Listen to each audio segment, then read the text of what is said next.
Hello friend, web technology के course के playlist में आज की वीडियो में हम डिस्कस करने वाले हैं यूनिट 5 के previous year short type question.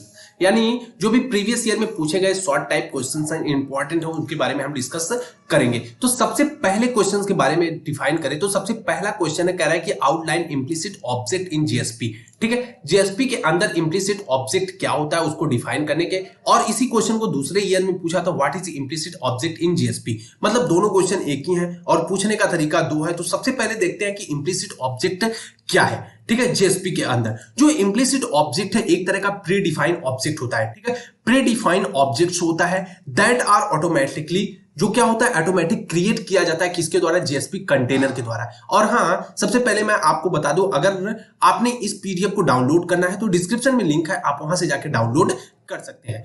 तो इम्प्लिसिट ऑब्जेक्ट क्या करता है, एक प्री डिफाइंड ऑब्जेक्ट होता है जो ऑटोमेटिक क्रिएट किया जाता है जीएसपी कंटेनर द्वारा, और इसको हम एक्सेस कर सकते हैं किसके द्वारा, जीएसपी पेज पे ड्यूरिंग दियर लाइफ साइकिल। जब उसकी लाइफ साइकिल इम्प्लिसिट ऑब्जेक्ट यानी जो जीएसपी की लाइफ साइकिल होती है जब वो वर्क करती है तो वहां पे हम क्या कर सकते हैं, इसका एक्सेस भी कर सकते हैं जो भी हम इम्प्लिसिट ऑब्जेक्ट का यूज कर रहे हैं। अब उसके बाद कह रहा है कि दोज ऑब्जेक्ट प्रोवाइड एक्सेस, कह रहा है कि वो ऑब्जेक्ट जो प्रोवाइड करते हैं access of the important information such as HTTP request को, रिस्पांस को, सेशन डेटा को एंड एप्लीकेशन लेयर रिक्वेस्ट को। अब अगर बात करें जो कॉमनली यूज होने वाले इम्प्लिसिट ऑब्जेक्ट है इन जीएसपी में, तो क्या है, रिक्वेस्ट हो गया, रिस्पांस हो गया, आउट हो गया, उसके बाद सेशन हमारा हो गया, एप्लीकेशन हो गया और पेज कॉन्टेक्स्ट हो गया। तो ये सारे क्या यूज किए जाते हैं इम्प्लिसिट ऑब्जेक्ट के अंदर। बात करें दूसरे, ठीक है, क्वेश्चन नंबर 2 है, कह रहा है कि सेशन ट्रैकिंग क्या होता है। ठीक है, what do you understand by session trekking. Session trekking क्या होता है, तो सेशन ट्रैकिंग क्या होता है कि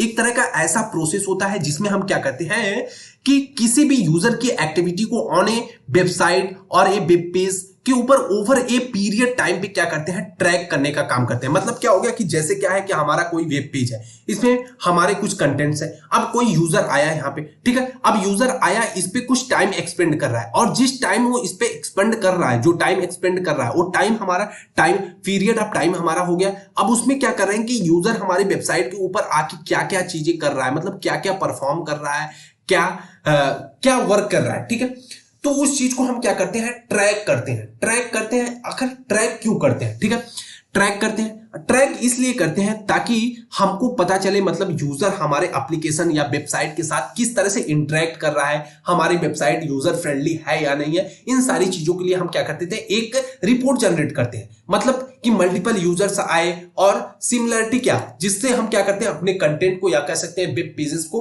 अपडेट अप टू डेट रखने में हेल्प करता है सेशन ट्रैकिंग। तो सेशन ट्रैकिंग क्या होता है, एक पीरियड टाइम होता है जिसमें क्या करते हैं, हम किसी भी यूजर इंटरफेस पे, जो भी यूजर वेबसाइट होता है, वेब एप्लीकेशन होता है, सेशन ट्रैकिंग अलाउ करता है। जो सेशन ट्रैकिंग होता है वो अलाउ करता है कि कोई भी वेबसाइट के अंदर अगर यूजर आ रहा है तो हम उसकी एक्टिविटीज को ड्यूरिंग दिस सेशन हम क्या कर सकते हैं, ट्रैक कर सकते हैं। ठीक है, तो ये सेशन ट्रैकिंग हो गया। सेशन ट्रैकिंग क्या होती है कि एक तरह का ऐसा प्रोसेस है जिसमें हम किसी भी यूजर के एक्टिविटीज को ऑन ए वेबसाइट और ए वेब पेज या web application over a period time क्या करते हैं, ट्रैक करने का काम करते हैं। ठीक है, अब क्वेश्चन नंबर 3 आ गया, कह रहा है कि what is difference between the HTTPS और एचटीटीपी। ठीक है, हाइपर टेक्स्ट ट्रांसफर प्रोटोकॉल। ठीक है, हाइपर टेक्स्ट ट्रांसफर प्रोटोकॉल और hyper text transfer protocol secure में क्या डिफरेंस है। तो सबसे पहले बात करें एचटीटीपी क्या है, इसका full form hyper text transfer protocol हो गया, एचटीटीपीएस हो गया, इसका फुल फॉर्म क्या हो गया, hyper text transfer protocol secure हो गया। ठीक है, अब आगे बात करें, इसको जो भी यूआरएल पार्ट होता है उसको कुछ इस तरह से लिखते हैं, एचटीटीपीएस होता है, एचटीटीपी उसके बाद डबल स्लैश होता है, यहां पे एचटीटीपीएस डबल स्लैश हो गया, यूआरएल वाले पार्ट में आपको देखने को मिल जाएगा। जो एचटीटीपी होता है ट्रांसमिट करता है डेटा को ओवर द पोर्ट नंबर 80 के ऊपर, जो मतलब डेटा का ट्रांसमिशन होता है पोर्ट नंबर 80 पे होता है, और एचटीटीपीएस में जो डेटा का ट्रांसमिशन होता है वो पोर्ट नंबर 443 के ऊपर होता है। ठीक है, अब इसके बात करें, it is a unsecure as the plain text. जो एचटीटीपी होता है अनसिक्योर होता है प्लेन टेक्स्ट के लिए, इसको कोई भी हैकर क्या कर सकता है, एक्सेस कर सकता है। लेकिन एचटीटीपीएस क्या होता है कि ये सिक्योर होता है, सेंड इनक्रिप्टेड डेटा, ये क्या करता है, किसी भी डेटा को इनक्रिप्टेड फॉर्म में। अब इनक्रिप्टेड की बात कर ले कि इनक्रिप्टेड फॉर्म होता क्या है, तो डेटा क्या होता है कि कुछ हैश फंक्शन इस तरह से इनक्रिप्टेड, मतलब अगर हमने हेलो लिखा, ठीक है, हमने हेलो लिखा, तो यहाँ पे जो डेटा है इसको अगर हम इंक्रिप्ट करेंगे तो कुछ इस तरह के फंक्शंस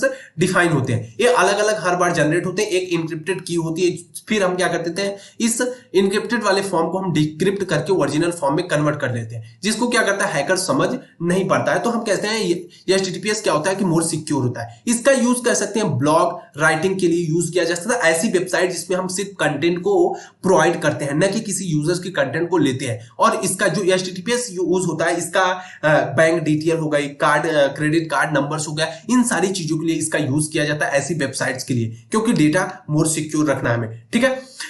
उसके बाद कह रहा है कि जो HTTP होता है it is A application layer protocol, ये एप्लीकेशन लेयर प्रोटोकॉल होता है, और जो हमारा HTTPS होता है एक ट्रांसपोर्ट लेयर प्रोटोकॉल होता है, ठीक है।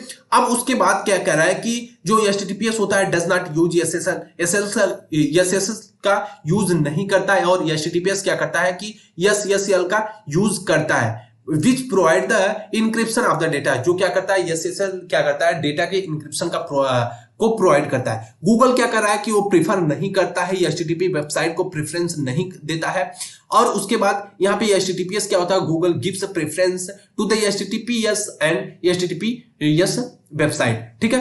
तो ऐसी वेबसाइट को क्या कर देता है गूगल प्रोवाइड प्रेफरेंस देता है, और क्यों देता है, क्योंकि वेबसाइट सिक्योर होती हैं। और इसमें क्या होता है कि जो वेब पेजेस होती हैं वो फास्ट लोडिंग होती है, मतलब HTTP मतलब हाइपर टेक्स्ट ट्रांसफर प्रोटोकॉल वाले में वेबसाइट बहुत फास्ट लोड होती है, मतलब जो भी हमारे पेजेस होते हैं फास्ट लोड होते हैं। लेकिन यहाँ पे क्या होते हैं कि पेजेस थोड़ा सा स्लो लोड होते हैं। ऐसा क्यों होता है, क्योंकि उसमें एडिशनल फीचर्स होते हैं, सपोर्ट्स होता है, सिक्योरिटी होता है, इसलिए क्या होता है कि पेज हमारे स्लो लोड होते हैं।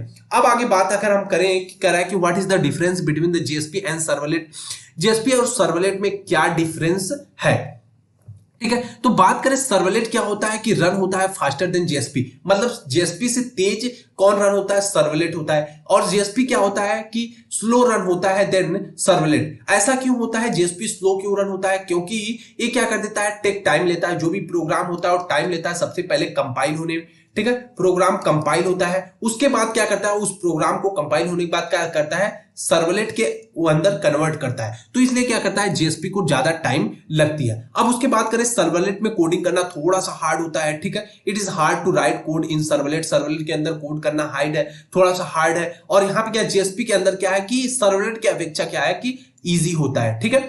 अब उसके बाद क्या कर रहा है कि ये इन MVC आर्किटेक्चर के अंदर क्या होता है कि जो सर्वलेट है वो एज वर्क करता है कंट्रोलर की तरह, ठीक है, वर्क करता है कंट्रोलर की तरह। लेकिन यहां पे क्या होता है JSP में, इन MVC आर्किटेक्चर में जो JSP वर्क करता है as a view displaying output, जो भी डेटा होता है उसको क्या करता है डिस्प्ले करता है, आउटपुट करने में वर्क करता है। It should be used when there is more data processing involve.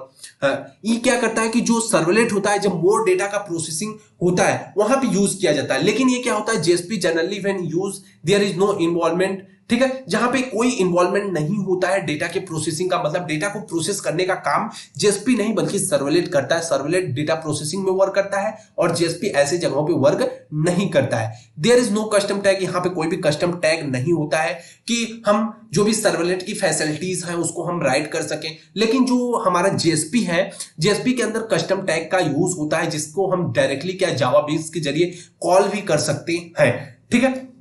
और उसके बाद सर्वलेट क्या है, servlet is a Java code, servlet एक तरह का जावा कोड होता है और JSP हमारा क्या होता है एक तरह का HTML बेस्ड कोड होता है, ठीक है। It can be accept all the protocols, जो हमारा सर्वलेट होता है एक्सेप्ट करता है सारे प्रोटोकॉल को इंक्लूडिंग HTTP को भी वो रिक्वेस्ट करता है, ठीक है, एक्सेप्ट करता है all the protocol request including HTTP। और यहाँ पे JSP में क्या होता है कि it can only accept hyper text transfer protocol request, सिर्फ HTTP के रिक्वेस्ट को ये एक्सेप्ट करने का काम करता है। और यहाँ पे क्या कर रहा है कि you can override the service method, हम ओवरराइड कर सकते हैं यहाँ पे सर्विस मेथड को, और यहाँ पे हम ओवरराइड नहीं कर सकते हैं सर्विस मेथड को, ठीक है। आगे बात आती है क्वेश्चन नंबर 5 जिसमें कह रहा है कि directory structure of web application, कह रहा है कि एक्सप्लेन करो कि किसी भी वेब एप्लीकेशन में डायरेक्टरी स्ट्रक्चर का क्या रोल है या क्या होता है डायरेक्टरी स्ट्रक्चर।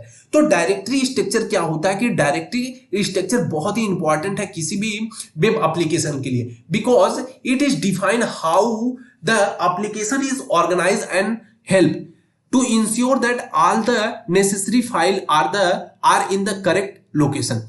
क्या कर रहा है कि जो डायरेक्टरी स्ट्रक्चर होता है ये क्या करता है कि सबसे पहले इसका काम क्या होता है कि ये जितने भी वेब एप्लीकेशंस होते हैं उसमें क्या कर देता है कि डिफाइन करता है कि ऑर्गेनाइज्ड, मतलब हम किस तरह से अपने एप्लीकेशन को, वेब एप्लीकेशन को ऑर्गेनाइज करेंगे, पहली चीज। दूसरी चीज, ये इंश्योर करता है कि जो भी नेसेसरी फाइल है वो करेक्ट लोकेशन पे है या नहीं है। ये डायरेक्टरी स्ट्रक्चर का काम होता है। As well organize directory structure can also make, ठीक है, इजियर फॉर डेवलपर्स, ठीक है, ये इजियर होता है डेवलपर को मेंटेन एंड मॉडिफाई करने में एप्लीकेशन ओवर टाइम। किसी भी एप्लीकेशन को ओवर टाइम मेंटेन करना हो, मॉडिफाई करना हो, तो उसमें हेल्प प्रोवाइड करता है कौन, हमारा जो भी डायरेक्टरी स्ट्रक्चर होता है वो हेल्प करता है एक वेब एप्लीकेशन के ऊपर। तो आई होप कि आपको समझ में आया होगा कि किस तरह से वर्क करता है। सो फ्रेंड, आज की वीडियो में बस इतना ही। अगर वीडियो पसंद आई हो तो लाइक, कमेंट और सब्सक्राइब जरूर कीजिएगा। और हाँ, अगर आप इस पीडीएफ को डाउनलोड करना चाहते हैं तो डिस्क्रिप्शन में लिंक है, आप वहां से जाके डाउनलोड कर सकते हैं। Thanks for watching the video. Thank you, bye bye guys.